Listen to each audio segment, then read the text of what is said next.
Muy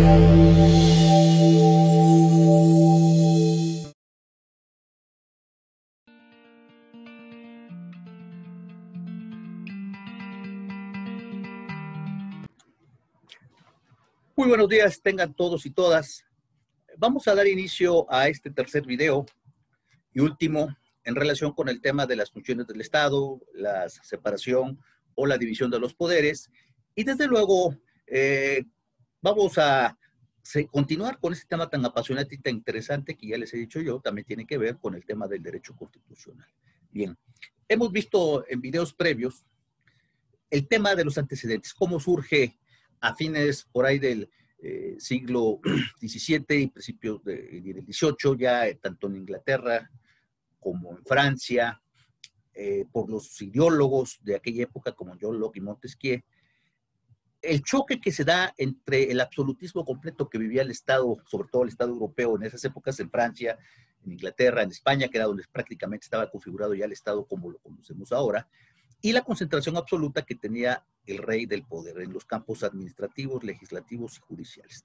Eso, por supuesto, que dura más o menos 300 años, aproximadamente hasta el inicio de la Revolución Francesa, y ya el inicio del constitucionalismo moderno, con las ideas de Voltaire, de Montesquieu, de Rousseau, de Locke, en fin, de Hobbes, de todos esos grandes ideólogos europeos que con sus pensamientos, sus ideas, van a ir generando, ya dijimos, que la Constitución de los Estados Unidos sea la primera Constitución que plasma y recoge. Posteriormente vendrán en Francia la Declaración de los Derechos del Hombre y Ciudadano, su primera Constitución, y de ahí en adelante, tanto en Europa como en América, sobre todo a través de los movimientos revolucionarios de independencia que se dan en América Latina, tratando de imitar y copiar, desde luego, el ejemplo de los Estados Unidos, es que queda plasmado en los primeros ordenamientos constitucionales, desde luego, ya de la América Latina, en Argentina, en el Perú, en Colombia, en Venezuela, en México, desde luego en sus primeros ordenamientos jurídicos, muy bien diseñado este tema.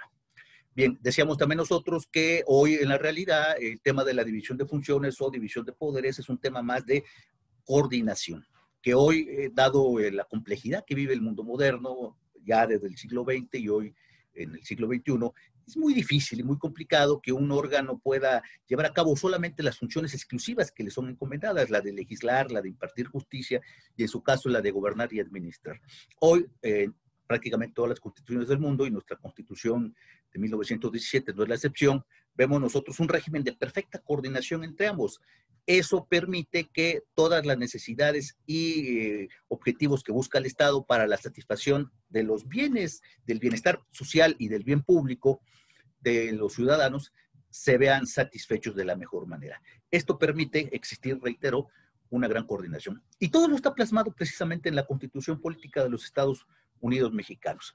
Pero bueno, independientemente de las atribuciones exclusivas que están en la Constitución y las de coordinación de cada uno de estos, ya sea el Congreso de la Unión de la función legislativa, junto con Cámara de Diputados, Cámara de Senadores, la función propia del Poder Judicial de la Federación y los poderes judiciales locales y los poderes o órganos jurisdiccionales que no están técnicamente adscritos al Poder Judicial, y desde luego el importantísimo Poder Ejecutivo, o en su caso, como le llevamos aquí, al Presidente de la República, quien desempeña la función de administración y de gobierno. Bien, para continuar con la misma temática que hicimos en los videos anteriores, me voy a permitir compartir un documento, una pantalla, donde pues nos va a servir como un mejor elemento para poder hacer más didáctica la señal. Bien.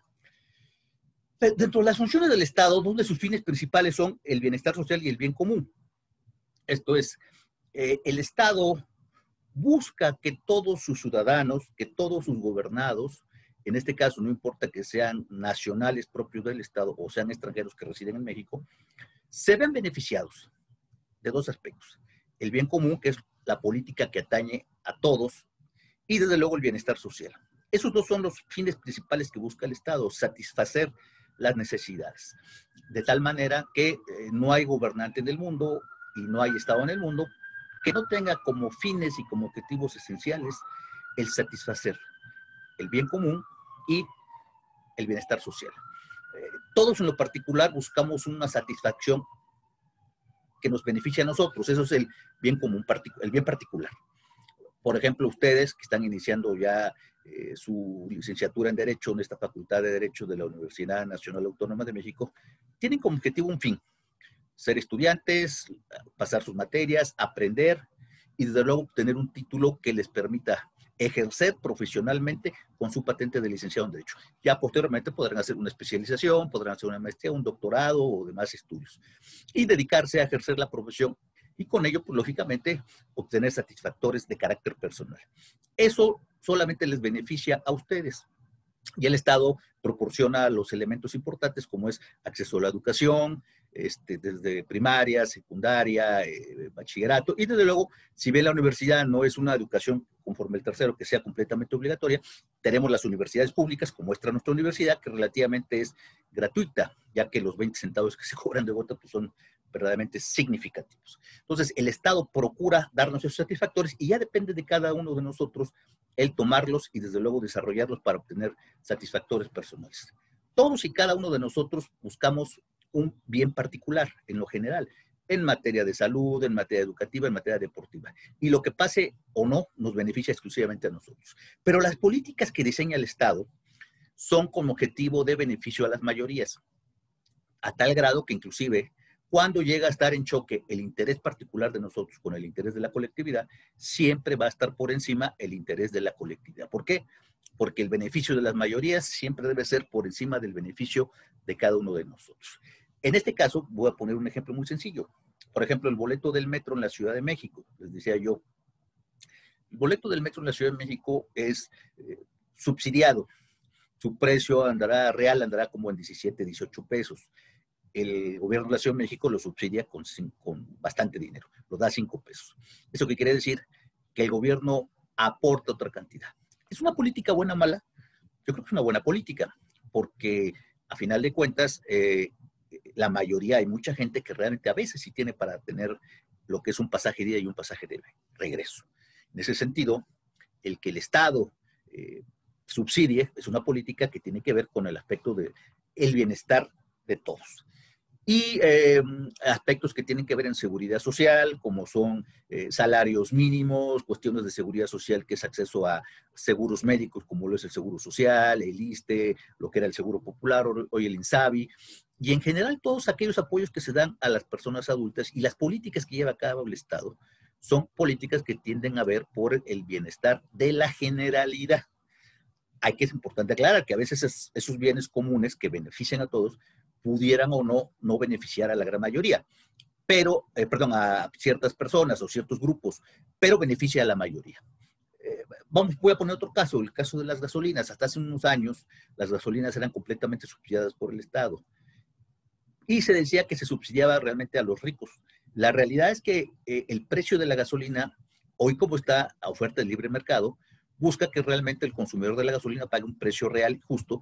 ¿Por qué? Pues porque a final de cuentas, es cierto, cada uno debe de pagar lo que consume. Pero también todavía aún así el Estado sigue políticas de beneficio. ¿Por qué? Porque la gasolina mueve todo. Estamos en un país en donde todavía los hidrocarburos generan electricidad. La principal fuente de electricidad en México no es nuclear, no es eólica o no es hidráulica, sino es de gasolina, la quema de combustóleo. Y desde luego que todo eso trae como consecuencia que el automóvil, vehículo que lleva a una colonia, a una tiendita, los alimentos, los vestidos y todo lo necesario para el uso diario de nosotros los ciudadanos, se mueve en gasolina. Entonces, de ahí que el Estado siga también con mucha atención el cuidado del tema de los hidrocarburos. Y lo vimos hace apenas 2 años, cuando inició este gobierno actual, el tema del desabasto de gasolinas, todo lo que generó y todo lo que impactó. ¿Por qué razón? Pues porque la gasolina, aun y que no tengamos un vehículo propio, a final de cuentas mueve, con él se quema energía para la energía eléctrica del metro, del trolebús, el metrobús, el taxi, en general el uso de la gasolina es un importante y por eso el Estado busca llevar a cabo políticas que beneficien. Y de luego el bienestar social, que está relacionado con el tema en donde el Estado se convierte en un garante de garantías sociales.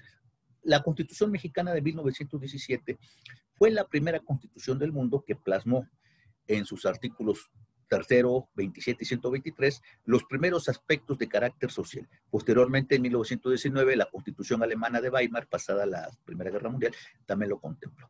Si algo se ha caracterizado México es porque, ya decíamos nosotros en videos anteriores, sus garantías y derechos sociales están muy bien plasmados. El gran problema que tenemos en México es que a veces las políticas son cambiantes y, digamos, cada sexenio o cada política de sexenal, cada presidente trae sus ideas, trae sus modelos y cambia. Y eso pues a veces da el traste porque políticas que se deben llevar de mucho tiempo en beneficio de las mayorías se trunquen o se vean cortadas, a veces por cambiarles el nombre o es porque el presidente no quiere que lleve el nombre del anterior. Pero bueno, creo que ha faltado un poquito de ser a nuestros gobernantes más estadistas que políticos, en el sentido de que el estadista es el que va al futuro, el que piensa no en una política electoral para el año que viene, sino hacia el futuro. Así las cosas. Y continuando con esta sesión, decíamos que parte de lo que es esa política de bienestar y bien público tiene que ver con estos 3 puntos. Desde luego, el Estado debe de garantizar la seguridad física y patrimonial de sus gobernados.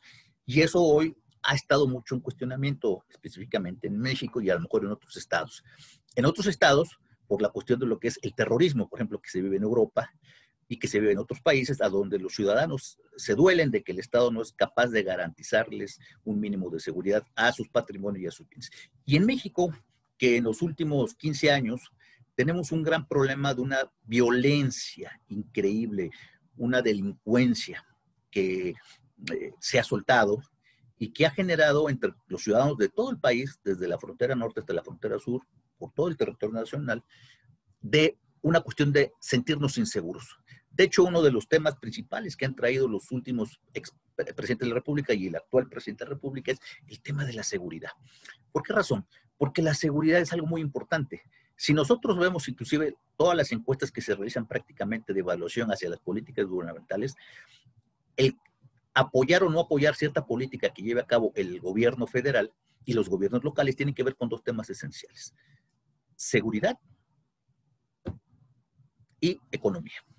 Hoy, y a pesar de que hemos estado bastante tiempo encerrados por el tema de la pandemia que está viviendo el mundo, nos dimos cuenta que sí, cierto, entre los meses de marzo, abril, mayo, junio, julio, que estuvimos la mayoría confinados, hubo una reducción de los índices delictivos en cuanto a delitos patrimoniales, robo transeúnte, robo a casa habitación, pero por otro lado, se siguieron generando otro tipo de violencia, por ejemplo, la violencia física, la violencia en casa, la violencia familiar, la violencia de género. Y la violencia entre los grupos de la delincuencia organizada no paró. Si nosotros vemos las estadísticas de los muertos por violencia e inseguridad de las bandas criminales, es altísima, o sea, no hubo una reducción muy fuerte, la violencia no distinguió con la pandemia. Y desde luego todo esto también afecta directamente a el aspecto patrimonial. ¿Por qué? Pues porque las bandas de la delincuencia organizada, al irseles restringiéndole, al irseles limitando un poco la cuestión que tiene que ver con los temas de lo que principalmente se dedicaban, que era la cuestión del narcotráfico, han ido buscando otras ventanas de oportunidades a donde la extorsión, el secuestro, el asalto, han empezado a hacer sus negocios en los últimos tiempos. Y incluso la Ciudad de México, que había vivido un tiempo de reducción de estos índices, ha vuelto a tener una gran inseguridad por los choques de los grupos de la delincuencia. El caso de Guanajuato, el caso de Jalisco, donde vemos que todos los días hay matazones, hay infinidad de afectaciones al bien patrimonial. Y lo que más duele al gobernado es precisamente este punto, la afectación a su seguridad física, a la de sus familiares y al afecto a su patrimonio. Maquiavelo, el gran escritor y político florentino, italiano, autor de varias obras, pero muy famosa por El Príncipe, que es lectura obligada en esta materia, señalaba que el pueblo podía perdonarle al príncipe todo, hasta la muerte de su padre, menos la afectación a su patrimonio. Y eso es lo que a veces nuestros gobernantes no han entendido. Yo inclusive he señalado en mi libro del Estado que los gobernantes les ha olvidado leer a los clásicos, a Rousseau, a Hobbes, a Locke, a Montesquieu, a Voltaire, a todos los grandes enciclopedistas franceses que nos decían y nos daban las recetas, o lo que decía Maquiavelo, el gran italiano florentino.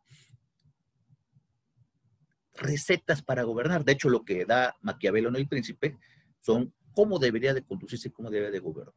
Entonces, Sí, una de las funciones esenciales del Estado relacionado con sus fines es garantizar el bienestar social y desde luego garantizar la seguridad, tanto física como patrimonial.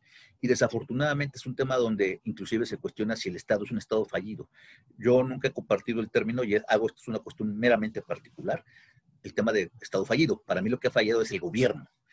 Ha sido más bien un gobierno fallido, porque nuestros gobiernos que cada 6 años, que es el ejercicio del poder administrativo, conjuntado con los cambios en los diputados senadores cada 3 años, en Cámara de Diputados y 6 años en senadores, no han sabido dar una respuesta contundente y efectiva para zanjar el tema que nos duele a todos los gobernados de este país, la seguridad y la cuestión personal de nuestros familiares y de luego con nuestro patrimonio.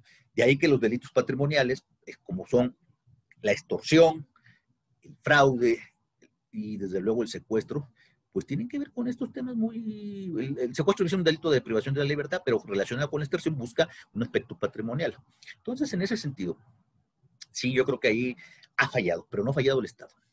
Ha fallado los gobiernos, los cuales sus políticas, como ya les decía yo, el gobierno es una línea de acción, una conducta en determinado campo, no han sabido dar respuesta. Y sigue pendiente, el actual gobierno sigue pendiente en ese tramo, porque en vez de reducir los índices de delincuencia, parece que han aumentado. Desde luego, esto también tiene que ver con la preservación del Estado de Derecho. El Estado de Derecho es un tema apasionante que ustedes verán con otro profesor en otro video, y que tiene que ver con el tema de la seguridad jurídica. La seguridad jurídica que le interesa al Estado para saber hasta dónde puede el Estado actuar y nosotros los ciudadanos hasta dónde podemos también nosotros saber. El Estado de Derecho tiene que saber con un tema muy importante, seguridad jurídica. ¿Y qué es Estado de Derecho?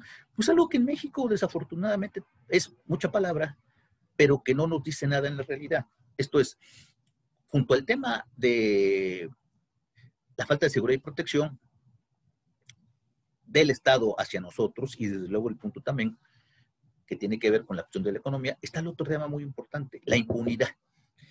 El tema que más le duele a este país se llama impunidad. Y este tema duele en muchos países del mundo. Entonces, un régimen de Estado de Derecho nos permitiría a todos el poder decir hasta dónde el Estado puede actuar y hasta dónde nosotros como gobernados sabemos que podemos hacer, a efectos de no vulnerar. Entonces, ya les he dicho, si bien Estado y Derecho no son iguales, son cosas distintas, tienen un mismo origen social, vienen de la sociedad, los dos se comparten, los dos se compaginan, porque el Estado sin el derecho es un simple fenómeno de fuerza. El Estado, cuando se sale del derecho, se convierte en un estado de fuerza. Y ahí tenemos a las dictaduras, a los gobiernos autoritarios, a los déspotas. Y el derecho necesita forzosamente de la fuerza legítima del Estado. El Estado necesita también cobijar al derecho para que sus decisiones sean ejecutables. ¿Esto qué quiere decir? Yo les decía en el primer video, muchas cuestiones, el derecho faculta a una persona que adeude una deuda por una letra de cambio, por un crédito bancario, a que si no cumple voluntariamente con sus obligaciones, el Estado puede facultar mediante el orden jurídico para que en el orden jurídico está, se lleve a cabo una demanda, se lleve un juicio, y si lo gana el acreedor, este puede inclusive por la fuerza ejecutar los bienes de su deudor, a efecto de que de garantizarse el aspecto económico de los dineros que recibió. Y el Estado ahí faculta el uso de la fuerza pública. ¿Qué es el uso de la fuerza pública? Rompedura de cerraduras, entrar al domicilio con, lógicamente, un orden judicial, pero al final de cuentas está haciendo fuerza el derecho. Y ahí el derecho está vigente, el derecho está siendo ejercido plenamente, con un uso de la fuerza legítima, con un uso de la fuerza menguada, no con una fuerza letal. Pero el derecho necesita hacerse cumplir. Ustedes verán que muchos abogados siempre nos quejamos, que decíamos, ¿cuántas sentencias no tenemos tan bonitas que las podemos colgar como cuadros, pero sin cumplirse? Porque falta la coercitividad. Y una de las características de la norma jurídica es precisamente eso, la coercibilidad. Y la coercibilidad permite, faculta duplicadamente a los órganos del Estado a poder hacer uso de la fuerza legítima. Entonces, una de las cosas que más nos dolemos los ciudadanos es que no tenemos un verdadero Estado de Derecho. Y el Estado está obligado a garantizar el Estado de Derecho. La autoridad es la primera que debe de garantizar que se cumpla el Estado, y desafortunadamente esto no es así. Y esto también tiene que ver con la cuestión patrimonial, ¿no? El patrimonio e infraestructura pública, que son bienes del Estado.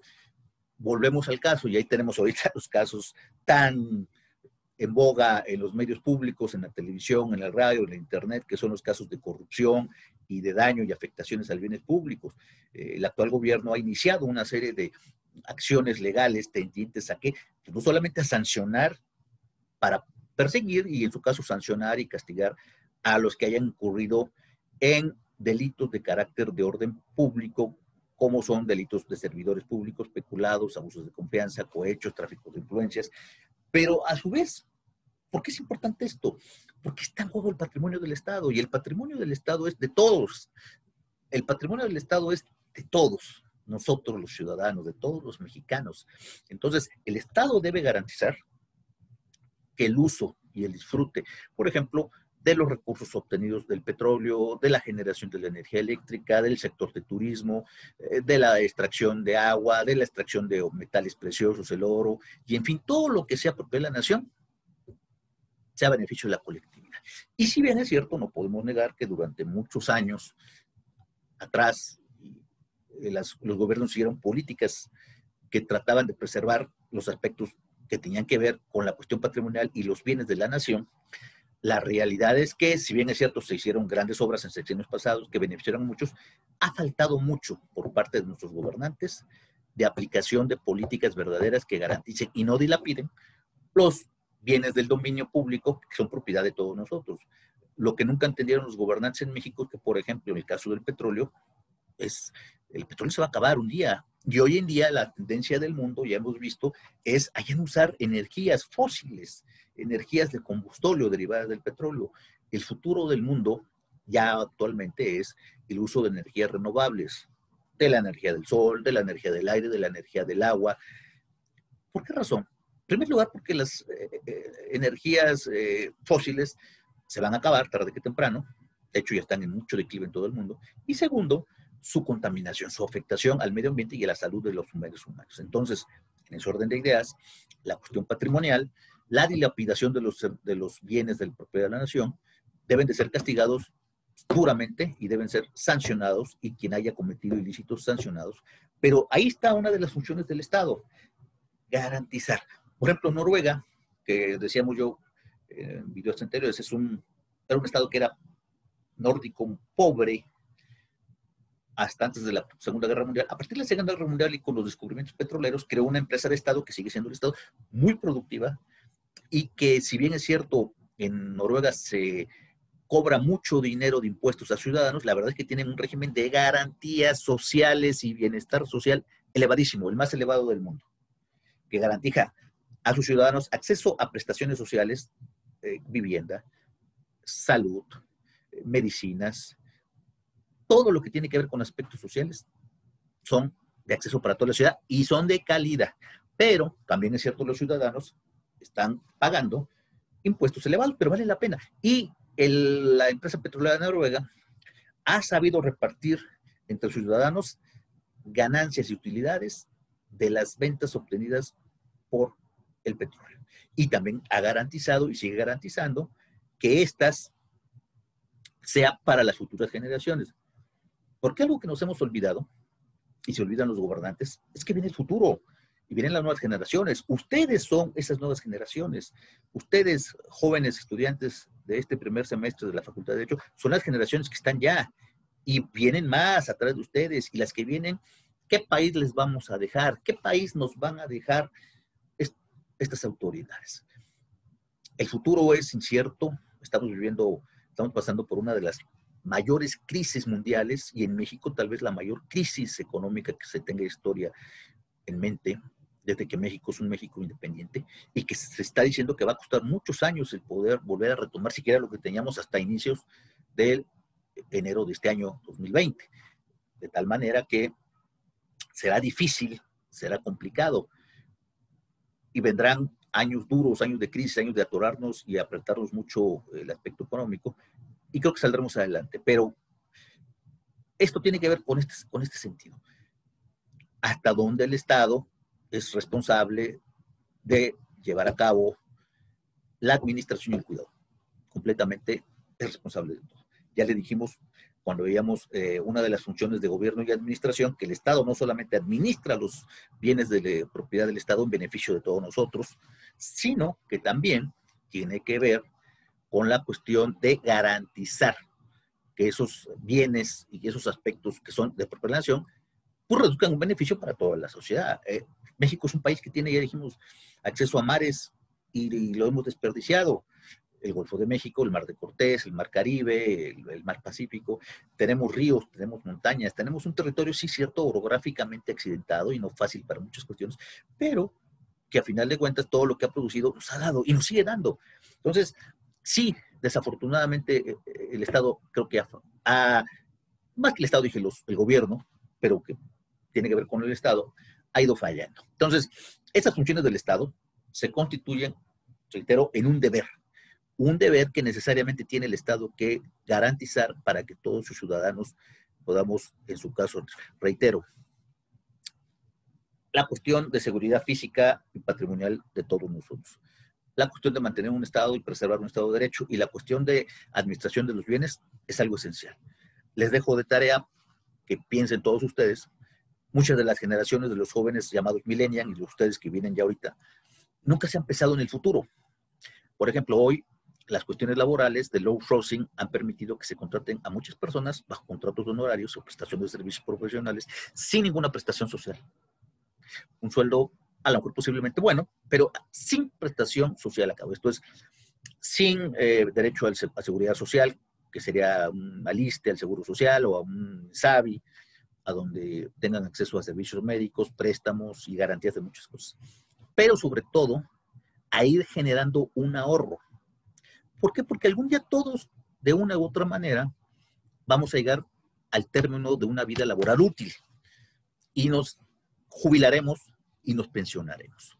Y entonces en la vejez tendremos que empezar a disfrutar o a gozar de esos ahorros que hicimos cuando fuimos productivos y jóvenes. Y hoy, por parte del Estado, no hay una política real de cuidar que los jóvenes hacia el futuro, de ahorita, garantice el futuro. Y ninguno de ustedes y de los que están ahorita ya, digamos, laboralmente hablando, los jóvenes que tienen entre 40 años, de 25 o 40 años, que son jóvenes, muy jóvenes, no se han preocupado por su futuro, se han preocupado por resolver los problemas actuales. Y los problemas actuales es el vivir y el comer el día al día. Pero el futuro nos alcanzará. Entonces, ojo, importante cuestionamiento que tiene que ver con la cuestión de hasta dónde llega la cuestión de lo que es el Estado y, desde luego, la cuestión que tiene que ver con todos esos aspectos. Bien, vamos a entrar al último tema, que es el tema de los órganos autónomos, que también, decía yo, es un tema demasiado importante, sobre todo porque hoy está de moda, en el caso de nuestro presidente actual de la República, que pues desde luego no está muy a gusto o no le gusta ese tema de los órganos autónomos, pero vamos a ver qué es un órgano autónomo. Bien. Fíjense bien, se ha señalado que esta es una cuestión que es una excepción al principio de la teoría de la división de poderes y de luego las funciones del Estado, porque se dice que se crea paralelamente a la existencia del poder legislativo, del poder ejecutivo, del poder judicial, órganos que pudieran entrar en choque o que pudieran competir con estos con atribuciones y facultades. La realidad es que eso no es cierto.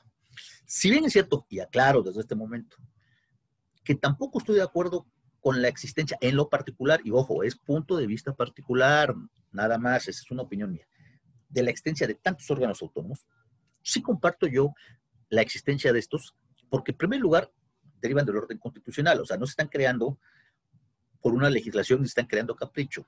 Los órganos constitucionales autónomos han venido a funcionar o han venido a irse creando poco a poco. Principalmente ya a partir del año 2000, ya anteriormente ya existía el Instituto Federal Electoral, como vamos a ver, la Comisión Nacional de Derechos Humanos, y a partir del año 2000 sí se han ido creando una serie de organismos autónomos, y estos organismos autónomos constitucionales, porque están en la Constitución, vienen a ser, digamos, una cuarta función del Estado, y que son autónomos, se les dice así, porque no están adscritos directamente ni al poder legislativo, ni al poder ejecutivo, ni al poder judicial. Lo que no implica que esté fuera de la ley, no. Ojo, una de sus primeras características es que están dentro de la ley, dentro de las constituciones y dentro de la legalidad. Dos, son los propios diputados, los propios senadores, el propio presidente de la República, quienes crean, quienes ratifican, quienes proponen a sus integrantes, a sus miembros y lo que es la renovación. Entonces, no están alejados.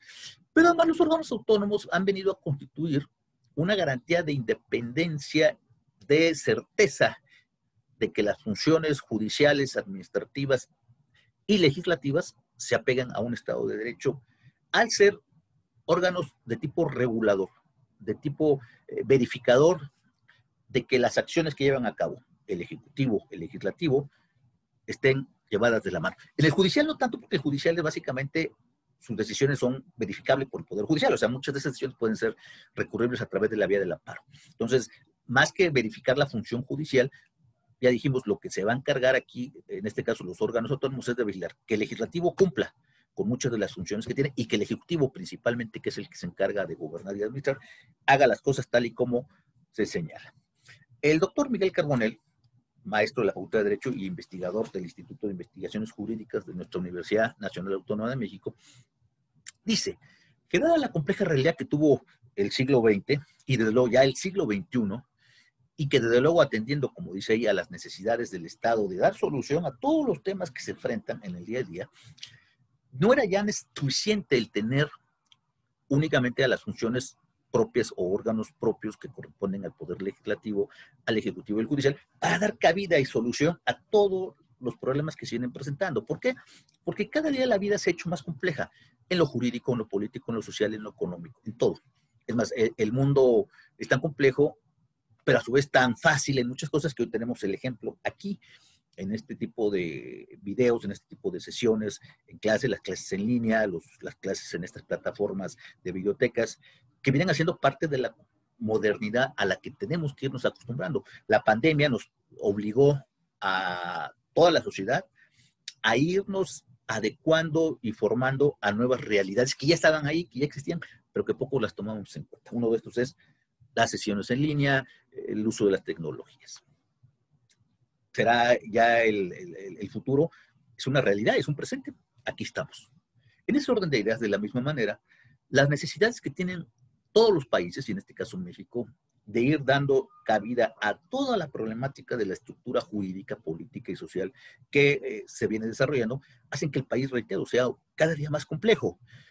Yo me pregunto, a ver, desde los años 40 y después en los 60 existen los dos principales institutos de seguridad social de este país. El Seguro Social, que es tal vez la institución más beneficiosa que hemos tenido los mexicanos, y el ISSSTE, que es el Instituto de Servicios de Seguridad Social de los trabajadores al servicio del Estado, los que trabajamos para el gobierno, locales o federales. No tenemos el derecho al Seguro Social, no tenemos acceso, pero tenemos al ISSSTE, que viene siendo prácticamente lo mismo. Pero bueno. Y el Estado, en un momento dado, pudo cumplir a través de estos institutos de seguridad social, no solamente el aspecto de médico, que es el principal, sino por otro lado, otorgar prestaciones de carácter social, casas de la asegurada, en su caso capacitaciones, acceso a cursos, unidades habitacionales, en su caso tiendas de descuento, y lo que yo les mencionaba hace rato, el obtener a través de las cotizaciones que aportan tanto el patrón como uno y el gobierno para el sistema de pensiones. Pero todas esas instituciones que fueron maravillosas y que siguen siendo maravillosas, porque gracias a eso muchos nosotros hemos obtenido muchos beneficios desde el punto de vista médico. Yo en lo personal agradezco mucho cuando era joven al Seguro Social, que mis padres, yo era asegurado, y ya a partir de que yo laboralmente me convertí en un ciudadano que podía generarme mis propios recursos para mí, empecé a trabajar para el gobierno y siempre he cotizado al ISSSTE. Tengo ya más de 25 años cotizando al ISSSTE. Y eso me ha permitido que cuando he tenido yo que recurrir al ISSSTE para alguna cirugía, o inclusive para un crédito hipotecario, el ISSSTE me lo ha proporcionado. Yo sí soy un ejemplo, y lo digo propiamente, de beneficio de la política social del Estado. Y soy muy agradecido, pero mi trabajo también me ha costado, pues porque he dado mis aportaciones y he estado cumpliendo como ciudadano con el Estado. Pero, les decía yo, hoy en la actualidad esto está rebasado. Hay más demanda que oferta. En los últimos 30 años el país creció, y ya tanto el ISSSTE como el Seguro no han sabido dar esa capacidad. Y el mejor ejemplo hoy que tenemos es la pandemia. La pandemia demostró que el sistema de salud está destrozado. Y no es culpa de este gobierno, hago la aclaración, culpa de gobiernos anteriores. Pero bueno, el actual tampoco hizo mucho. Y no tenía por qué existir el INSABI o lo que era el Seguro Popular, porque yo creo que todos los mexicanos tenemos derecho al acceso a la salud. Pero entonces se creó este organismo que en cierta manera permite acceder a quienes no tengan derecho en el Seguro Social ni al ISSSTE a un sistema de salud. Es muy loable, es muy bueno. Yo me felicito que exista porque conozco gente que se han salvado incluso su vida gracias a lo que fue el Seguro Popular. Pero yo digo, no tendría razón de ser esto, pero ¿cuál ha sido el origen y la causa? Las necesidades tan complejas de todos nosotros los ciudadanos, de todos nosotros los gobernados, de requerir de atención médica, que es una parte fundamental.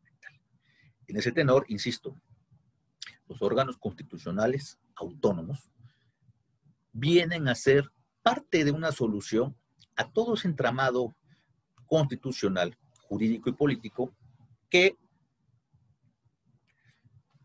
tenemos y que el Poder Legislativo, pero principalmente el Poder Ejecutivo, no ha podido dar solución y no ha podido o no encontrar salida dentro de los cauces de lo que son las funciones originarias y primarias del Estado, que es la legislativa, la ejecutiva y la judicial.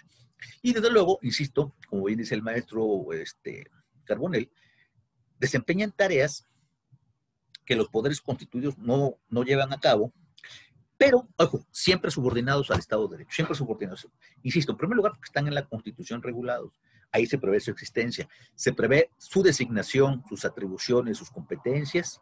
Son propuestos en muchos casos sus titulares por el Ejecutivo, sujetos a ratificación y aprobación por el Legislativo, pero además, lo más importante, todas sus decisiones pueden ser cuestionadas o validadas a través del orden judicial. Por ejemplo, el caso del Instituto Nacional Electoral, sus resoluciones son validadas por el Tribunal Electoral que pertenece al Poder Judicial de la Federación. Y en el caso de los demás organismos, existe el amparo ante los juzgados de distrito y ante los tribunales colegiados por resoluciones dictadas en materia de transparencia, en materia de órganos regulares de economía o de telecomunicaciones. En fin, a final de cuentas, tampoco se escapan estos órganos autónomos de lo que es la cuestión de apegarse al derecho. Bien. ¿Qué características encontramos de estos órganos autónomos? La primera y la más importante es que están dentro de la Constitución. Si ustedes se ubican, por ejemplo, en el artículo 6 de la Constitución, que es uno de los artículos muy importantes de nuestra Carta Magna, que tiene que ver con el derecho a la libre manifestación y a la libertad de ideas, contempla ya desde hace algunos años lo que con el paso del tiempo dio origen a los institutos de acceso a la información y transparencia, que es el derecho a que toda la información que produce el Estado sea pública y el acceso que tenemos todos los ciudadanos a poder obtener esa información.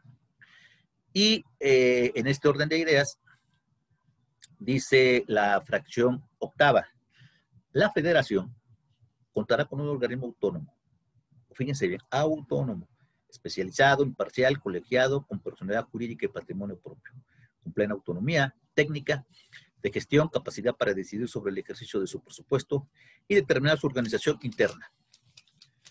Responsable de garantizar el cumplimiento del derecho a la información pública y a la protección de datos personales en posesión de los sujetos obligados en los términos que establezca esta ley. El organismo autónomo previsto en esta fracción se regirá por la ley de la materia de transparencia y acceso a la información pública y protección de datos personales en posesión de sujetos obligados, en los términos que establezca la ley general que emita al efecto el Congreso de la Unión para establecer bases, principios generales y procedimientos del ejercicio en este derecho. En su función, se regirá por los principios de certeza, legalidad, independencia, imparcialidad, eficacia, objetividad, profesionalismo, transparencia y máxima publicidad. El organismo garante tiene competencia para conocer de los asuntos relacionados con el acceso a la información pública y a la protección de datos personales de cualquier autoridad, entidad, órgano u organismo que forme parte de alguno de los poderes legislativos, ejecutivos y judicial, órganos autónomos, partidos políticos, fideicomisos y fondos públicos, así como de cualquier persona física, moral o sindicatos que reciban y ejerzan recursos públicos o realice actos de autoridad en el ámbito federal, con excepción de aquellos asuntos jurisdiccionales que correspondan a la Suprema Corte de Justicia de la Nación, en cuyo caso resolverán un comité integrado por 3 ministros. También conocerá de los recursos que interpondrán los particulares respecto de las resoluciones de los organismos autónomos especializados de las entidades federativas que determinen la reserva, confidencialidad, inexistencia o negativa de la información en los términos que establezca la ley. Y bien, este artículo viene un poquito más largo, inclusive dice quién puede proponer los miembros para formarlo, que en este caso corresponde al presidente de la República. En su caso, dice, para su nombramiento, la Cámara de Senadores prevé la realización de una amplia consulta de la sociedad, propuesta de los grupos parlamentarios, con el voto de las 2/3 partes de los miembros presentes, nombrará al comisionado que deberá cubrir la vacante, siguiendo el proceso establecido en la ley.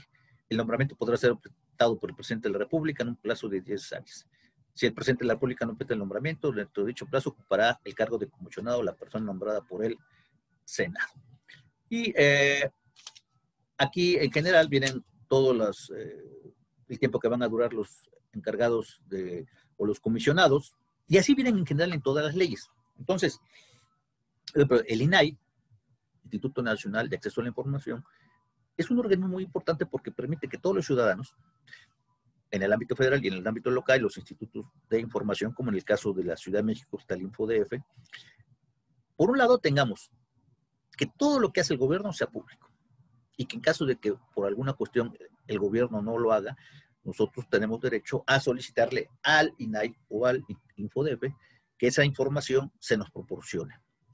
Y por otro lado, también una parte muy importante es la protección de nuestros datos personales, que a través de los derechos ARCO permiten que todos los datos personales en posesión de autoridades o sujetos obligados o de particulares que tengan nuestro nombre sea guardado bajo la reserva y confidencialidad y no sean proporcionados a ningún tercero, salvo que nosotros autoricemos. Ese es uno de los triunfos muy importantes que la sociedad mexicana tuvo para poder garantizar. Y uno de los grandes rubros en este país, que es el combate a la corrupción, la rendición de cuentas, la capacitación de sus servidores públicos, es el tema de la transparencia y la rendición de cuentas y la protección de los datos personales. Este tema, por ejemplo, también decía yo, en el caso de la Ciudad de México, la Constitución de la Ciudad de México lo prevé en su capítulo 5, artículo 46, que dice de los órganos autónomos. Dice el artículo 46, organismos autónomos, A, naturaleza jurídica política. Dice, los organismos autónomos son de carácter especializado e imparcial. Tienen personalidad jurídica y patrimonio propio, cuentan con plena autonomía técnica y de gestión, capacidad para decidir sobre el ejercicio de su presupuesto y para determinar su organización interna de conformidad con lo previsto en las leyes correspondientes. En el caso de la Ciudad de México, estos serían los órganos autónomos. A, Consejo de Evaluación de la Ciudad de México. B, Comisión de Derechos Humanos de la Ciudad de México. C, Fiscalía General de Justicia. D, Instituto de Transparencia, Acceso a la Información y Protección de Datos Personales. E, Instituto Electoral de la Ciudad de México. F, Instituto de Defensoría Pública. Y G, Tribunal Electoral de la Ciudad de México. O sea, estos órganos autónomos, que en la Constitución de la Ciudad de México, por ser una constitución vigente, digamos, muy reciente, de 2017, y entró en vigencia a partir de septiembre de 2018, lógicamente es una constitución de muy avanzada. Yo le dije que esta constitución trae muchos derechos en favor de todos los que vivimos en la Ciudad de México. Y a lo mejor les faltan deberes de nosotros los ciudadanos, porque también los ciudadanos tenemos la obligación de contribuir con el Estado federal y con el gobierno de la Ciudad de México, con nuestros impuestos, con nuestras contribuciones y con nuestro actuar también para la mejor convivencia y desarrollo de las fines y funciones del Estado, el buen bienestar social y el bien común. Lo interesante de esta Constitución, y se lo recomiendo para su lectura, es que aquí viene precisamente entre las disposiciones comunes, nombramientos y en general las facultades y funciones de cada uno, muy bien establecido. En la Constitución Federal no es así, no hay un capítulo como tal, están dispersos. Vamos a ver, aquí hablamos del artículo 6 en el caso del INAI, pero por ejemplo, si nos vamos al artículo 102, nos habla de la Fiscalía General de la República, 102 de la Constitución. También nos dice, por ejemplo, el apartado B, el Congreso de la Unión y las legislaturas de las entidades federativas en el ámbito de sus públicos establecerán organismos de protección de derechos humanos que ampararán el orden jurídico mexicano, los que conocerán de quejas en contra de actos o omisiones de naturaleza administrativa provenientes de cualquier autoridad o servidor público, con excepción de los del Poder Judicial de la Federación que violan estos derechos. Y aquí tenemos que este organismo que se señala aquí en este artículo 102 es la Comisión Nacional de Derechos Humanos, que esta Comisión Nacional de Derechos Humanos se crea en la época del presidente Carlos Salinas de Gortari, ya hace algunos años, y que se constituye trayéndola básicamente la figura del ombudsman de Europa o el defensor del pueblo como un mecanismo a donde los ciudadanos podemos acudir en defensa de actos autoritarios y abusivos que violenten y generen aspectos de derechos humanos, principalmente por autoridades administrativas, que son las del presidente de la República, en todo su ámbito de gobierno y de administración, su administración, y de los gobernadores o del jefe de gobierno. Pero a su vez, en cada entidad federativa, incluyendo la Ciudad de México, se crean comisiones locales de los derechos humanos que también van a seguir el mismo proceso similar a lo que sigue la Comisión Nacional de Derechos Humanos. Entonces, este punto que yo les decía es que la fuente de origen de estos órganos autónomos no está fuera de la Constitución, no está fuera de norma, está previstamente establecida en la Constitución. Si nosotros le damos una revisada a nuestra Carta Magna del 17, podemos nosotros encontrar prácticamente la creación de todos los órganos autónomos constitucionales a nivel federal y en el caso de las entidades federativas en sus propias constituciones, como es el caso de la Constitución de la Ciudad de México. Entonces, este punto es muy importante. Su origen, su razón de ser, está en el ordenamiento constitucional máximo. Desde luego que todas esas facultades y su ámbito de competencias pues, está delimitada por la Constitución. Y desde luego también por las leyes ordinarias que para tal efecto expidan los legislaturas de los estados o de las entidades federativas. Vuelvo al caso tanto de la Constitución Federal, que vienen en el caso del artículo 6 y el 102, delimitado muchas de las facultades y atribuciones que tienen estos organismos. Desde luego no son las únicas, ahí se pone la esencia. Ya corresponderá a las leyes ordinarias, a donde se creen tanto la ley orgánica como las leyes o reglamentos del Instituto Nacional Electoral, como en su caso de la Comisión Nacional de Derechos Humanos y de otros organismos, todo lo relativo a su estructura, funcionamiento, facultades, atribución y mecanismos que se usarán para ejercer sus facultades constitucionales. Ergo, entonces, decíamos, no estamos hablando de órganos que estén fuera de la ley, y que la ley precisamente, además de prever su constitución, sus atribuciones, sus facultades y competencias, también está marcando cuáles son los lugares a donde va a tener plenamente desarrollo este tipo de órganos. Ahora, se consideran, dice el maestro Carbonell, funciones esenciales por el constituyente permanente. ¿Quién es el constituyente permanente? El constituyente permanente es el Congreso de la Unión, quien, ya dijimos, una vez que el constituyente originario crea el orden jurídico, desaparece. Su única misión es crear el orden jurídico, la Constitución. Desaparece, no gobierna. Pero sí crea quién va a gobernar, que son los poderes constituidos, ejecutivo, judicial y legislativo. Y ahí se quedan facultades.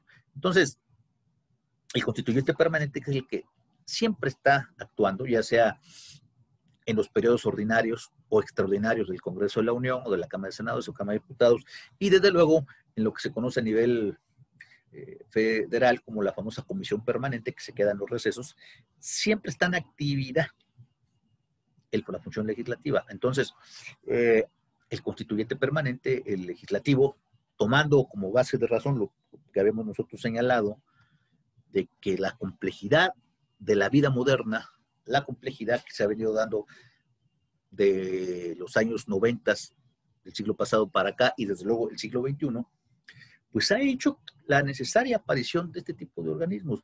Yo, por ejemplo, en lo particular, no hubiera querido nunca que hubiera una Comisión Nacional de Derechos Humanos. ¿Pero por qué se tuvo que crear? Pues porque las condiciones de la sociedad lo requerían.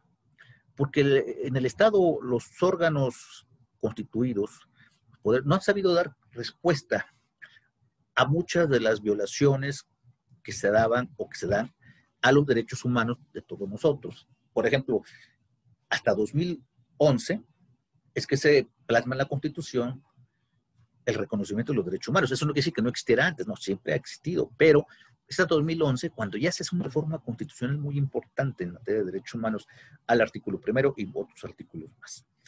Pero antes de eso ya existía la Comisión Nacional de Derechos Humanos. E igual, por ejemplo, en la materia de elecciones, el INAI, hasta los años 80, era el propio gobierno quien llevaba a cabo el desarrollo de los procesos electorales políticos.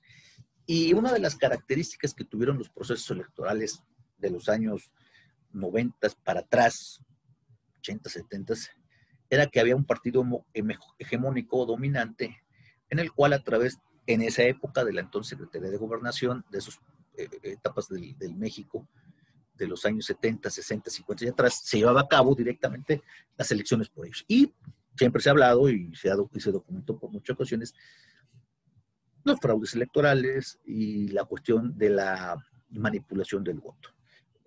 Conforme la ciudadanía fue adquiriendo una mayor capacidad tanto de educación como de conocimiento y de contestación y de independencia frente a sus autoridades, es que el gobierno se vio en necesidad de ir implementando organismos que se organizaran, por ejemplo, en caso de encargar las elecciones.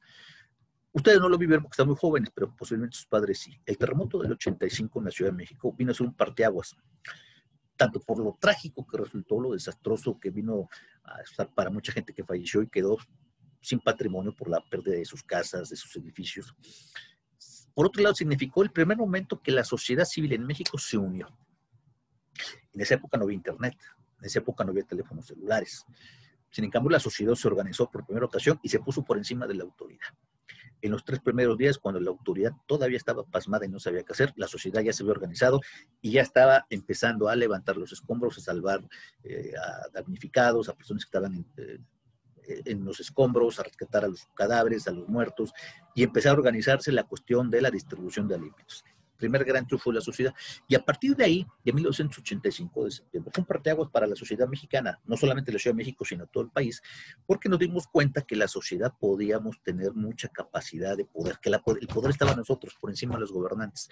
Y entonces fue que para las posteriores elecciones, siempre se cuestionó que en el 88 el entonces gobierno del PRI había ganado a la mala.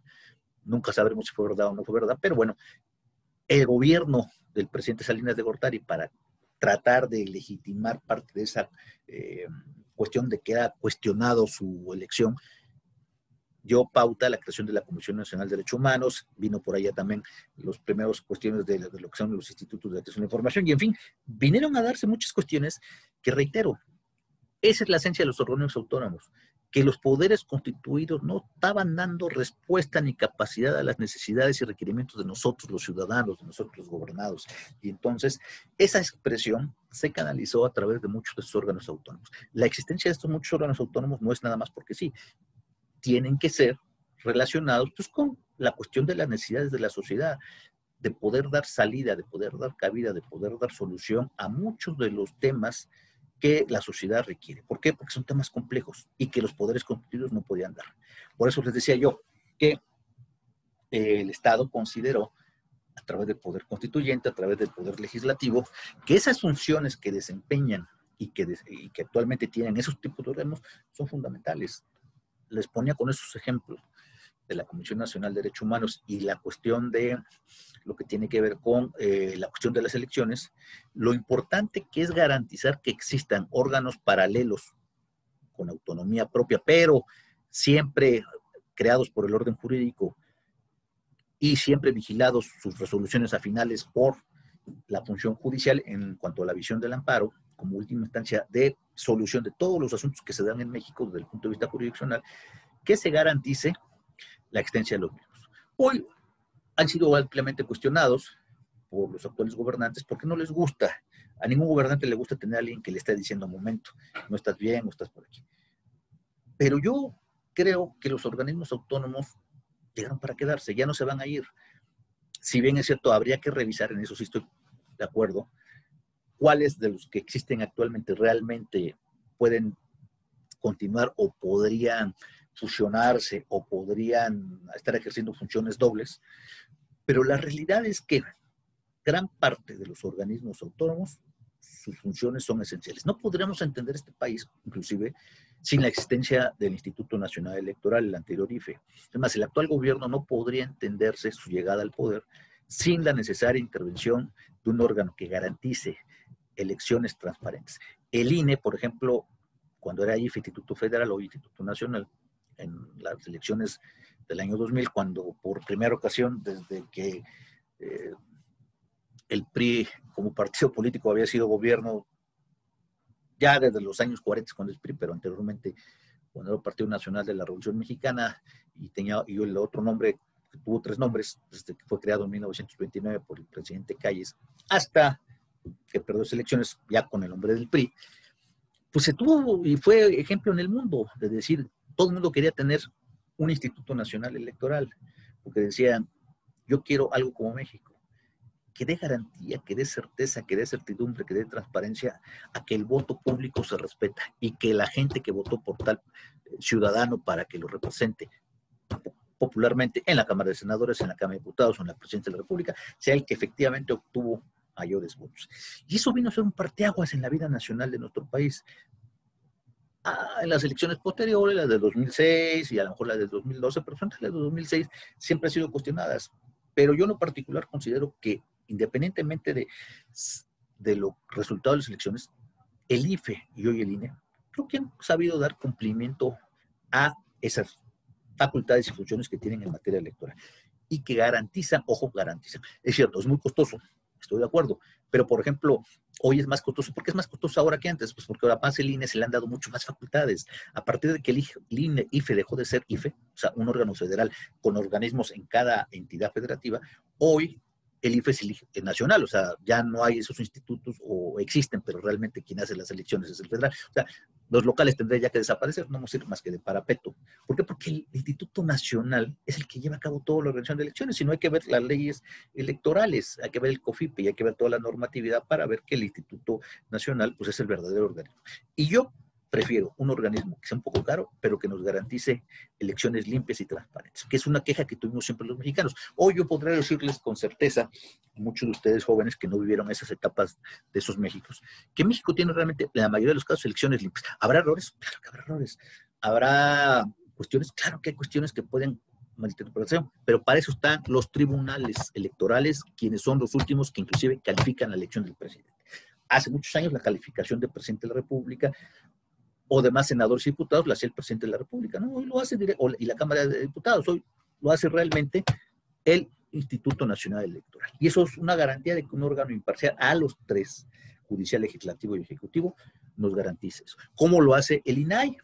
Gracias a la existencia del Instituto Nacional de Acceso a la Información y Protección de Datos Personales, tenemos acceso a mucha información que siendo pública no lo hacen las autoridades, nos esconden compras, adjudicaciones, licitaciones, inclusive todas las resoluciones que dictamos todos los tribunales del orden federal y del orden local, es obligación subirlas una vez que causó estado. ¿Qué es causó estado?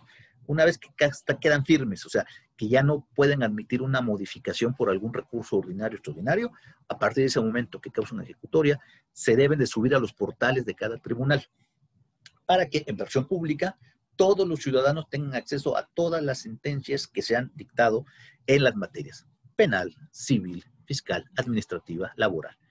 Y eso es una garantía que permite transparentar el actuar público. Lo que los ciudadanos queremos y lo que los ciudadanos quieren es que los servidores públicos, como en mi caso, yo como ciudadano tengo el derecho de ejercer y exigir que las autoridades administrativas, legislativas y demás transparenten y publiciten todo en qué se gastan mis impuestos, en qué se gastan mi dinero, cómo hicieron las compras, cómo hicieron las adjudicaciones, de qué manera fueron las licitaciones, gastaron bien, gastaron mal, están haciendo bien las cosas, no están haciendo bien las cosas. Toda esa información debe estar en los portales.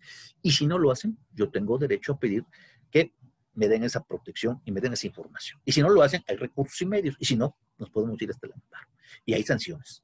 Y les reitero yo, en el caso de todos los organismos jurisdiccionales, como por ejemplo el tribunal donde yo trabajo, todas nuestras sentencias, una vez que causaron estado, se hacen versión pública y se suben a un sistema para que obren y puedan verlo todos los ciudadanos. Aquí es muy común que los ciudadanos nos soliciten solicitud de información donde nos piden copias de sentencias de juicios y hacemos versiones públicas, se las damos con mucho gusto porque además es una obligación. Y además algo que repito, muy importante, la protección de los datos personales, que son mi nombre, mi domicilio, mi edad, mi religión, mi sexo, mis gustos, todo eso está protegido. Inclusive nosotros en todas las resoluciones, cuando emitimos una demanda, desde ese momento señalamos a las partes que manifiesten su conformidad o disconformidad para hacer públicos sus datos personales. ¿Por qué razón? Pues porque los datos personales son lo que nosotros somos, lo que nosotros no queremos que sepa nadie. Y hay mucha información que llegamos a tener muchos organismos, tanto de gobierno como también particulares, que deben de cuidarse, deben de protegerse. Inclusive en cada institución, dependencia o entidad de gobierno, hay comités de transparencia que por un lado regulan el acceso a la información de lo que se solicita por parte de los institutos, cómo hacerla, cómo publicarla, cómo darla, y desde luego también obligados todos a proteger los datos de todas las personas de los que tenemos nosotros conocimiento. Bien, por eso insisto, ¿es una función esencial? Desde luego que sí. Ahora, no se encuentran adscritos a ningún poder tradicional. Ya dijimos, ni el INE, ni el IFAI anterior, INAI ahora, ni la Comisión Nacional de Derechos Humanos, ni la Fiscalía General de la República, lo que era la antigua Procuraduría, se encuentran adscritos ni al Poder Legislativo, ni al Poder Judicial, ni al Poder Legislativo. Por eso son autónomos. Ahora, la autonomía no significa que no reciban recursos del Estado. El Estado le sigue dando dinero, de hecho son parte, como una cuarta función de organismos del Estado. Pero la autonomía reside en que, por un lado, el Estado debe garantizar presupuesto, debe garantizar su independencia de sus decisiones, que las personas que decidan y den sean garantizadas y sean de respeto. Es básicamente lo esencial, tener dinero para funcionar y para cumplir con sus atribuciones y funciones, y tener también el sabedor que todo servidor público que forme parte de esos organismos tenga la certeza de que lo que está resolviendo, lo que está haciendo, efectivamente se cumpla y se respete. Reitero, también como personajes y seres humanos que ocupamos cargos públicos, pudiera ser que hubiera una resolución equivocada, incorrecta, no ajustada a derecho. Para eso están los mecanismos jurisdiccionales, porque todo lo que hagan estos institutos, órganos autónomos, es revisado desde luego por el Poder Judicial. ¿Qué ejemplos tenemos, así como dimos de la Ciudad de México? ¿Cuáles serían los órganos autónomos que considera Ciudad de México? Lo voy a repetir. Consejo de Evaluación de la Ciudad de México, Comisión de Derechos Humanos de la Ciudad de México, Fiscalía General de Justicia, Instituto de Transparencia, Acceso a la Información y Protección de Datos Personales, Instituto Electoral de la Ciudad de México, Instituto de Defensoría Pública y Tribunal Electoral de la Ciudad de México. A nivel federal podemos encontrar los siguientes. Desde luego la Comisión Nacional de Derechos Humanos, que hemos hablado, el Banco de México. El Banco de México tal vez el más antiguo, que hoy ya tiene una naturaleza de un órgano autónomo. Se creó en los años 30, fines de los años 20, principios de los 30, por el presidente Plutarco Elías Calles. Y el Banco Central viene siendo un buen regulador de toda la política monetaria que tiene el país, en el cual el presidente propone quiénes pueden ser sus miembros para ratificación por el órgano legislativo, pero ¿en qué consiste la autonomía? El que él es el verdadero regulador de la política económica monetaria del país, no de las políticas que sigue la Secretaría de Hacienda en cuanto a contratación de deuda, en cuanto a la cuestión de los ingresos y egresos, no, pero sí en el manejo de la política monetaria. Y eso es muy importante porque garantiza que, sobre todo, las reservas del país, las reservas monetarias que son millonarias, no se utilicen indebidamente por nuestros gobernantes, que es una tentación. Desde luego, el Instituto Nacional Electoral, que hemos hablado, el Tribunal Agrario es algo muy interesante. El Tribunal Agrario es un tribunal ya viejo en el país y que tiene que ver con un problema de todavía solución de problemas agrarios, principalmente en las entidades federativas. Aún en la Ciudad de México, todavía en las partes que quedan, digamos, con campo, hacia las alcaldías como Milpalta, Xochimilco, Magdalena Contreras, que son básicamente las que Tláhuac tienen ese problema de campo, de producción.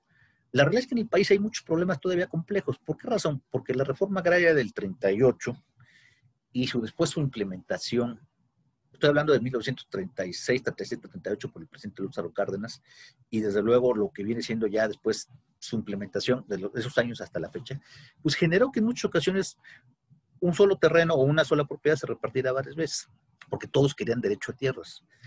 Y ya después, en el año del 92, el presidente Salinas de Gortari reforma la cuestión del ejido para que el ejido ya se reparta y sea prácticamente propiedad privada. Pues todo esto ha generado todavía muchas inconformidades por problemas agrarios. Entonces, el Tribunal Agrario se convierte en un tribunal que es autónomo, no pertenece al Poder Judicial. Y yo les decía, si bien es cierto, aquí no está el Tribunal Federal de Justicia Administrativa, que está regulado en el artículo 73 de la Constitución, y los equivalentes en las entidades federativas, como de la Ciudad de México, al que yo pertenezco, en el 115 y 122 de la Constitución, somos organismos prácticamente autónomos, jurisdiccionales, porque el Tribunal Agrario es un órgano que hace las mismas funciones que hace un juez penal, un juez civil, un juez familiar, un juez mercantil. Pero en la materia agraria, para resolución de los problemas y conflictos que todavía hoy existen increíblemente en esa materia. Entonces, tenemos también el Instituto Nacional de Estadística y Geografía e Informática, el INEGI, que es muy importante porque el INEGI hace funciones en materia de censo, en materia de estadísticas, de cómo estamos en materia social, en materia económica, en materia política. O sea, es increíble. Y inclusive ustedes recordarán que este año, febrero, marzo, más que se suspendió después por la pandemia, estaban tocando nuestras casas para llevar a cabo el censo de la población, para saber cuántos habitantes vivimos en domicilio, a qué nos dedicamos. Y eso es muy importante para saber el número general de la población que estamos vigentes en este país.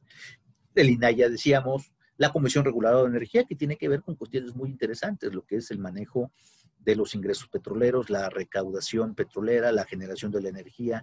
Eso es muy importante. Desafortunadamente ha ido perdiendo atribuciones, ha ido perdiendo competencias en el actual gobierno, pero la existencia de la Comisión Reguladora es muy interesante. La Comisión Federal de Competencia Económica, también, ¿qué permite esta comisión que regula? Pues que a mayor oferta, menor precio y mayor calidad. Ustedes a lo mejor no lo saben, pero se los voy a decir. Hasta antes de la entrada en vigor del entonces Tratado de Libre Comercio, hoy que era el TLC, hoy el TEMEC, que acaba de firmar el gobierno actual con el gobierno de Estados Unidos y Canadá, que vino a sustituir al Tratado de Libre Comercio y que acaba de entrar en vigencia apenas hace unos meses. Gracias a ese Tratado de Libre Comercio se permitió que entraran al país cientos y cientos de cuestiones y productos, marcas y servicios que anteriormente solamente se conseguían de contrabando. En los años 80, por ejemplo, conseguir unos tenis, puede ser una marca Converse o Nike, pues, había que conseguirlos en la Fayuca, como se le conocía anteriormente, que era el contrabando que existía en la Ciudad de México y otras ciudades del país, de gente que traía de contrabando la mercancía de Estados Unidos o de Japón o de otras partes del mundo, ropa, camisas. A partir del Tratado de Libre Comercio, lo que es que se abren las fronteras para que toda esa mercancía entre. Y hoy, gracias a eso, todos nosotros y todos ustedes pueden tener un celular, pueden obtener, no tengo aquí la mano, pero un reloj, unos tenis, una camisa, una corbata, unos lentes. Todas las marcas del mundo las conseguimos aquí. Todo lo que hay en Estados Unidos, en Europa, se consigue aquí. En algunos casos, un poquito más caro, en algunos casos igual, y en algunos casos a lo mejor con unos días de diferencia. Pero por regla general ya no hace falta ir a Europa o a Estados Unidos a comprar tenis, ropa, porque aquí conseguimos todo, todo. Y eso también permitió que nuestra industria nacional se abriera a la competencia. ¿Por qué razón? Porque durante muchos años nuestra industria nacional estuvo muy protegida. Y lo que se decía hecho en México realmente estaba muy mal hecho. La calidad era muy mala. Entonces, la Comisión Federal de Competencia estimula la libre competencia entre los productores de bienes y servicios. ¿Y eso qué garantiza? Mejor calidad, mejores precios, mejores circunstancias para todos los ciudadanos. Y una de las funciones precisamente de la COFES es esa, el ser un árbitro regulador que empiece a garantizar que los bienes y servicios que se producen en la sociedad por los productores, tanto locales como nacionales, permitan que a mayor competencia, menores precios y mayor calidad. Y eso, lógicamente, no lo puede hacer ni el legislativo, ni el judicial, ni el ejecutivo. Se necesitaba un organismo que pudiera tener estas características para la regulación, y eso influye en la calidad. ¿En la calidad de qué? De los servicios, de los bienes que prestan los servidores de los mismos, en beneficio de nosotros, la sociedad. Y el Instituto Federal de Telecomunicaciones, que también es muy importante porque el uso de las telecomunicaciones tiene que ver con todo lo que estamos haciendo ahorita, el Internet, los teléfonos celulares, el uso de las tecnologías. Todo eso es algo que es parte ya del mundo moderno. A lo mejor hace 30 años no había necesidad de tenerlo, pero hoy en la actualidad, a través del Instituto Federal de Telecomunicaciones, empezamos nosotros a tener un órgano que se encargue de vigilar que todos los prestadores de servicios relacionados con el uso de las tecnologías de la información, la famosa TIC, sean por un lado de acceso a toda la población, con calidad y barato, accesible. Hoy que la pandemia nos confinó a todos y de repente ya no nos veíamos, nos obligó a un uso masivo del Internet. El Internet, inclusive en algunos momentos, llegó a saturar. Plataformas como el Weber, como el Zoom, se empezaron a caer, porque sí se usaban, pero no se usaban de una manera tan amplia como hoy. Hoy todo lo hacemos virtual. Entonces, el prestador del servicio de Internet, el prestador de los servicios electrónicos, de telecomunicaciones, las bandas anchas, los celulares y todo lo que tiene que ver con las tecnologías de acceso a la información y a los aspectos tecnológicos, está plenamente regulado en la norma. Y para eso se creó este instituto. ¿Cuál es el objetivo? Pues que a través del Instituto Federal de la Tecnología se pueda encontrar un organismo regulador que cuide que no haya monopolios. Monopolios quiere decir que no haya la concentración en una sola persona o una sola empresa de tu prestación de servicios. Hoy, por ejemplo, se da el triple play o el cuatro play. Hay empresas ya que prestan servicios de internet, servicios de telefonía, servicios de televisión, todos los servicios. Vayamos a ser ciertos, jóvenes. Hoy el teléfono celular sirve para todo menos para hablar por teléfono. Esta es una computadora. Y cuando digo una computadora es que nos sirve para todo. Para todos los que quieren usarlo, porque aquí nos conectamos a través del WhatsApp, a través de mensajes, a través de las redes sociales, el Twitter, el Instagram, el Facebook, tenemos acceso a los portales de bancos, a todo. Yo desde aquí de este teléfono hago todo. Hoy estoy haciendo mi computadora, pero generalmente aquí me conecto para tener sesiones virtuales entre profesores en cursos de actualización, en sesiones en mi tribunal, si no estoy en la computadora como ahorita. Hago pagos al banco, hago retiros, hago transferencias, planeo mis viajes, todo con esta tecnología. Y todo esto tiene que ver con los prestadores de servicios telefónicos. Por ejemplo, yo utilizo un prestador de servicios de hace muchos años para esta línea. En mi casa, su casa ustedes, utilizo otro prestador que me permite tener internet, que me permite tener, en su caso, televisión y que me priva de cable, por decir, y me permite tener también teléfono. Entonces ya me da un servicio triple, ya me da, y me da sobre todo lo que yo quiero, una calidad de banda ancha que me permite estar siempre conectado. Entonces, la existencia de este organismo pues, es muy importante. En suma, los órganos constitucionales autónomos forman parte de una nueva realidad de este país y en el mundo para realizar tareas y coadyuvar en la función del servicio público, ojo, del servicio público, la prestación de bienes y servicios que tiene que prestar el Estado a través de sus órganos constituidos y que sean reflejados, ya dijimos, a través de los actos esenciales, gobierno y administración.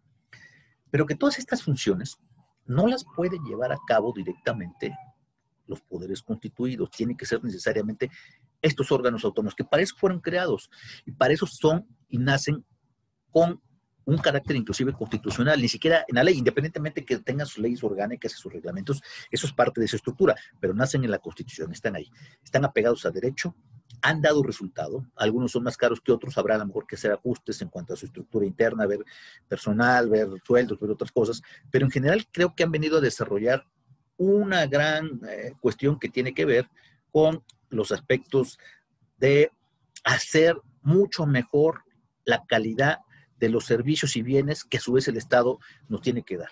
Desde la cuestión de respeto a los derechos humanos, elecciones transparentes, seguras, que me garanticen que quien yo vote sea la persona que ocupe un cargo. Desde luego, el acceso a información, que es muy importante, los mejores hechos. Desde luego, el tener organismos reguladores como el de la COFESE y el del Instituto Federal. Y desde luego, tribunales que, insisto, garanticen acceso a la justicia, como es el Tribunal de la Materia Agraria. Bien. Con esto estaremos dando por terminado este octavo módulo del tema de las funciones del Estado, que como hemos visto en estos dos videos anteriores y este tercero, es un tema apasionante, un tema que ustedes van a revisar también, visto un poquito de otra mecánica más directa en la Constitución Política de los Estados Unidos Mexicanos, cuando lleven ustedes derecho constitucional. ¿Por qué? Pues porque ahí sí analizarán con detalle prácticamente facultades, atribuciones y competencia de los tres poderes constituidos, que es el Poder Legislativo Federal, el Poder Judicial de la Federación y el Ejecutivo Federal. Pero, ¿por qué está íntimamente relacionado con la autoridad del Estado? Porque son las funciones propias que el Estado tiene que desempeñar. Son funciones y actividades propias que le fueron encomendadas por el orden jurídico nacional de desarrollo del Estado y que lógicamente en su principio y en su momento se le conoce como la teoría de la división de poderes. Tan es así que ya dijimos que el artículo 49 de nuestra Constitución le sigue llamando, y así se llama, es el capítulo primero de la división de poderes. Artículo 49, el supremo poder de la Federación se divide para su ejercicio en legislativo, ejecutivo y judicial. Este es uno de los tornillos maestros de la Constitución. La Constitución tiene artículos muy importantes. Yo les diría, si ustedes me hicieran una pregunta, ¿cuáles artículos considero más importantes? Desde luego, el primero, que habla sobre la cuestión de los derechos humanos, el 14 y el 16, que son los artículos que hablan sobre la seguridad jurídica y la garantía de legalidad, a la que tienen obligación todos los ciudadanos de respetar, perdón, las autoridades de respetar. La garantía de legalidad, tal vez la más importante, la de fundarlos y motivar sus actos, hacerlos por escrito y darlos a conocer a los ciudadanos.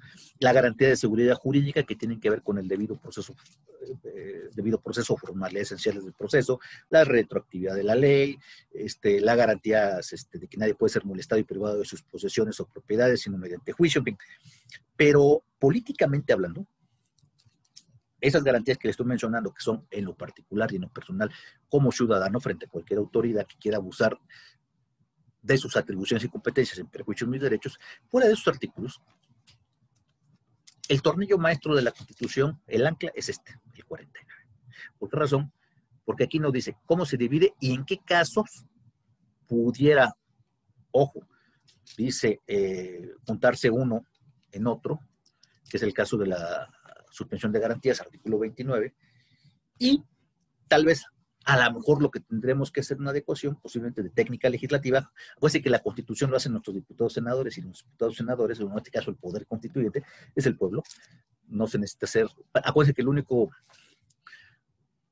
de las funciones del Estado, del poder del Estado, el único para el que se requiere un título es para ser juez o magistrado o ministro de la Corte, que sí se requiere ser licenciado en Derecho, al igual que fiscal. Y para a lo mejor algunos órganos autónomos, algunos requisitos de especialización, de licenciaturas.